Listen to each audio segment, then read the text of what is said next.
Kita sering mendengar sebuah makian seperti ini. Memang kamu binatang. Bahkan hampir semua makian merupakan perbandingan manusia dengan binatang. Karena dianggap binatang tidak berakal atau tidak berpikir ketika bertindak. Sehingga ketika ada orang yang melakukan hal bodoh, maka dianggap sebagai binatang atau seperti binatang yang diungkapkan dengan kata-kata makian tersebut. Dari hal itu terbesit di pikiran kita, siapa saya? Bagaimana karakter saya? Untuk menjawab pertanyaan tersebut, kita perlu mengetahui atau mempelajari apa saja unsur kita sebagai manusia dan bagaimana memaksimalkan unsur-unsur tersebut agar karakter kita menjadi baik, tidak disamakan dengan binatang seperti yang ada dalam kata makian tadi, atau bahkan tidak berkarakter yang suka memaki. Baiklah, berikut hasil penelusuran kami. Jika ingin melihat referensinya, kami cantumkan di kolom deskripsi video ini. Ada dua pandangan umum tentang unsur manusia. Yang pertama adalah pandangan dikotomi. Seperti namanya, pandangan ini meyakini bahwa manusia terbagi menjadi dua bagian, yaitu bagian fisik yang meliputi tubuh atau jasmani, dan bagian mental yang meliputi jiwa. Dan yang kedua adalah pandangan trikotomi.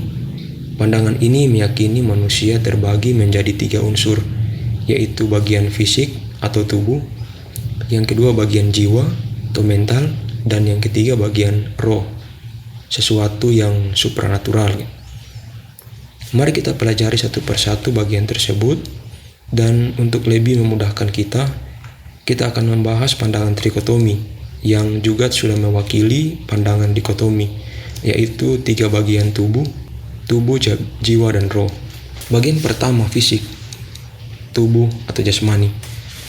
Kita semua tahu bahwa fisik yaitu yang kelihatan pada tubuh kita maupun organ-organ yang ada dalam tubuh kita.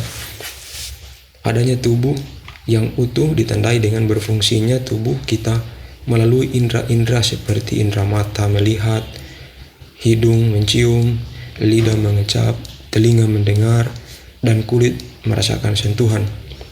Unsur ini perlu kita jaga dan kita maksimalkan agar kita bisa produktif dan menunjang karakter kita. Dengan memperhatikan atau merawat tubuh, menjaga kesehatan, makanan yang bergizi seimbang, serta olahraga yang cukup akan membuat tubuh kita menjadi semakin bugar dan semakin sehat. Sekarang kita melihat unsur atau bagian yang kedua, yaitu jiwa atau mental. Berbeda dengan fisik yang hampir semua kelihatan, bagian jiwa ini tidak bisa dilihat atau tidak memiliki bentuk wujud. Nah, bagaimana kita bisa mengetahui keberadaan jiwa atau mental kita? Yaitu dengan ditandai oleh adanya pikiran, analisa, akal, dan lain-lain. Kita juga memiliki perasaan, kehendak, kemauan yang menunjukkan keberadaan jiwa atau mental kita. Kemudian bagaimana cara menguatkan jiwa atau mental kita? Yaitu belajar. Dengan belajar kita memberi makan pikiran kita, sehingga pikiran kita semakin kaya dengan pengetahuan. Selain belajar, pengalaman dan latihan perlu kita lakukan, sehingga jiwa dan mental kita semakin kuat dan berfungsi maksimal. Sekarang kita masuk pada bagian ketiga dari manusia, yaitu roh. Bagian ini cenderung bagi mereka yang beragama atau yang percaya pada hal supranatural dan kekekalan setelah manusia mati. Yang mana roh itu dalam tubuh manusia? Jika fisik ditandai dengan indera, jiwa ditandai dengan pikiran atau akal, maka roh ditandai dengan apa? Berdasarkan referensi kami, roh ditandai oleh iman, kepercayaan, dan keyakinan. Hal ini dibedakan dengan pikiran, karena iman bersifat supranatural dan kepercayaan terhadap sesuatu yang kekal, sehingga iman tidak bisa diselami dengan pikiran atau akal manusia biasa. Bagaimana agar roh kita semakin kuat atau maksimal? Sama seperti jiwa, roh juga perlu makan, yaitu dari berdoa, mendekatkan diri dengan Tuhan, bersyukur, dan selalu mengingat akhirat atau setelah kematian. sehingga roh kita semakin kuat atau besar. Itulah ketiga unsur manusia dalam pandangan trikotomi. Kita tidak dikatakan manusia jika tidak memiliki ketiga unsur tersebut dalam pandangan trikotomi. Sebagai tambahan bahwa ketiga unsur tersebut dipengaruhi oleh perilaku lingkungan kita. Misalnya lingkungan sosial, orang-orang di sekitar kita seperti teman, sahabat, masyarakat akan mempengaruhi tubuh, pikiran, dan roh kita.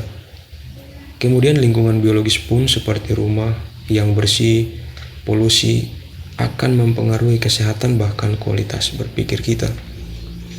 Jika lingkungan kita baik, maka kita juga akan baik.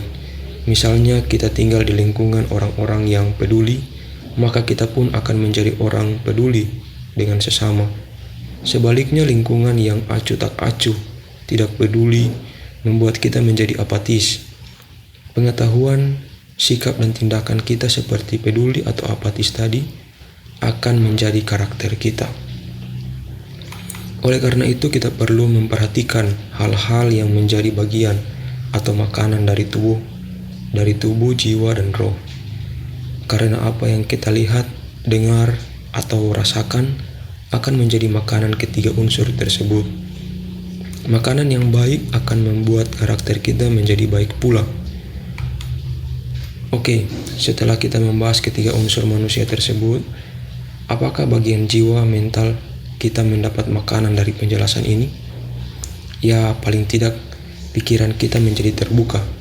Setelah mengetahui unsur manusia ini, seperti bagaimana kita melihat diri sendiri dan orang lain, dengan tidak mudah mencela, menghakimi, merendahkan orang lain. Sebaliknya, kita akan semakin mudah mengerti, memahami, dan membantu orang lain. Sebab ketika kita tahu bahwa setiap orang memiliki makanan atau beban hidup masing-masing, seperti orang miskin dan orang kaya misalnya, memiliki makanan yang berbeda, mulai dari pendidikan, gizi, bahkan lingkungan mereka, sehingga membuat kita mengerti dan tidak sombong dalam memandang orang lain. Kita sama saja. Ada yang bisa saya bantu? Sekian belajar kita tentang unsur manusia, semoga bermanfaat dan menguatkan kita semua. Jika ada masukan, saran, dan kritik terkait video ini atau request video belajar lainnya, kiranya teman-teman berkenan mengisi kolom komentar yang ada di bawah.